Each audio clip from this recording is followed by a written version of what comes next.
Udhna police station વિસ્તારમાં બીઆરસીની બાજુમાં Surat textile bourse કરીને એક બિલ્ડિંગ બની રહ્યું છે. આ બિલ્ડિંગની જે વિંગ છે, છેલ્લી વિંગ, એ વિંગની પાછળ ગઈકાલે એક હત્યાનો બનાવ બન્યો હતો.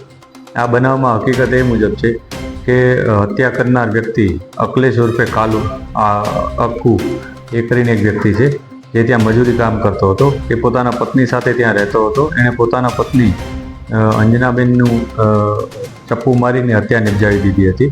આ બંને વચ્ચે ગઈકાલે ઝઘડો થયો હતો. આ પહેલાં પણ તેઓ વચ્ચે અવારનવાર ઝઘડો થતો રહેતો હતો.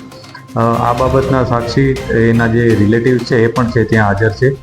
અને ગઈકાલે એણે બપોરના સમયે 3:15ની આસપાસ ચપ્પુ મારી અને પોતાની પત્નીની હત્યા નિપજાવી હતી. ચપ્પુ મારીને પોતે ત્યાંથી ભાગી ગયો હતો અને પોલીસ સ્ટેશનમાં સામેથી હાજર થઈ ગયો હતો અને જણાવ્યું હતું પોલીસને કે એણે પોતે આ પ્રકારની એક હત્યા નિપજાવી છે. એના પત્નીને સારવાર અર્થે 108માં લઈ જતા હતા. આ દરમિયાન એમનું મૃત્યુ થયું હતું.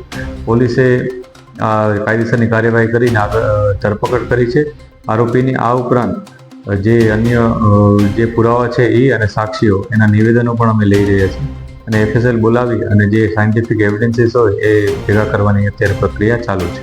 સર, મૂળ કારણ શું છે?